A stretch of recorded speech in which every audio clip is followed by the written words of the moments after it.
If I have to contextualize my mother in this conversation, it is this. I'm 48 now, 49 in March. But when I was 7, suddenly one day, me and my other 2 young sisters were given a plate of rice and a black dal to eat. And we were huddled in a room, and there was an urgency in the house. The 3 of us could not see what was urgent. Little did we know that my mother peeps back into the room and says, "Are you done eating lunch?"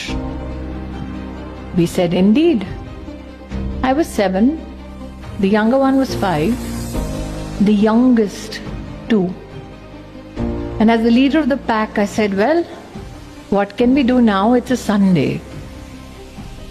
She says, "Your bags are packed, and now you shall leave with me." I don't remember asking her why the bags were packed. I do remember her sitting in a rickshaw urgently with a cylinder, bags, 2 girls waiting for the eldest to join her.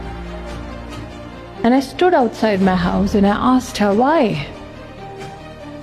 She says, "Well, one of the life's complications is that I could not bear a son. So let's go and build a house." So I kept staring at that house, and she was urgent in her bidding, and she said, "Let's leave." She said, "Why would you stare at this house?" And I said, "Guess what? One day I will buy it." Now imagine for a 30-something woman 41 years ago, thinking of a 7-year-old daughter and not knowing what the future holds for her. She took me by the hand, and the rest is history. Came to Delhi, worked double, triple jobs. And one day I did have the money to go back and buy the house.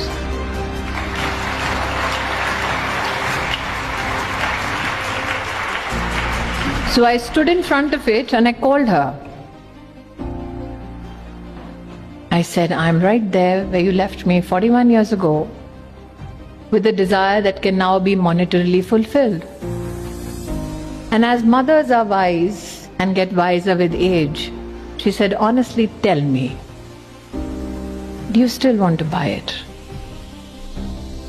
I looked at the house and I knew my wallet, and I said no. She said, "Learn to forgive yourself, learn to forgive your anger, and learn to forgive those who did injustice to you, and that's your best gift to yourself."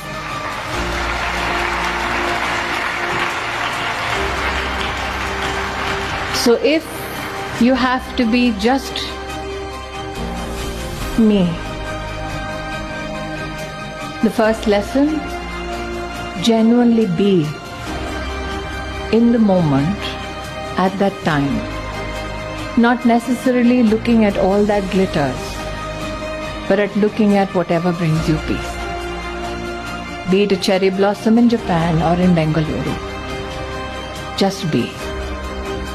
If you have to be just you, while you learn to forgive everything, learn to forgive yourself for being angry, for being consumed, for running, for having no time.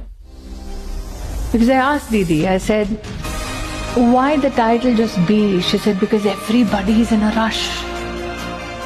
People need to be still." And I wondered then, what makes everybody afraid to be still? Because when you're still, the one person you need to meet is me.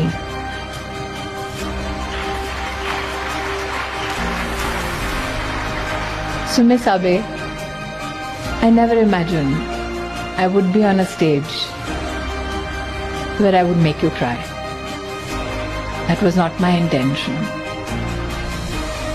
But let me say this.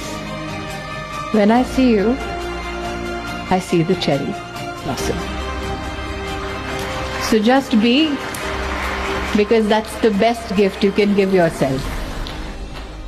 Be shy, be adventurous, be tenacious, be you.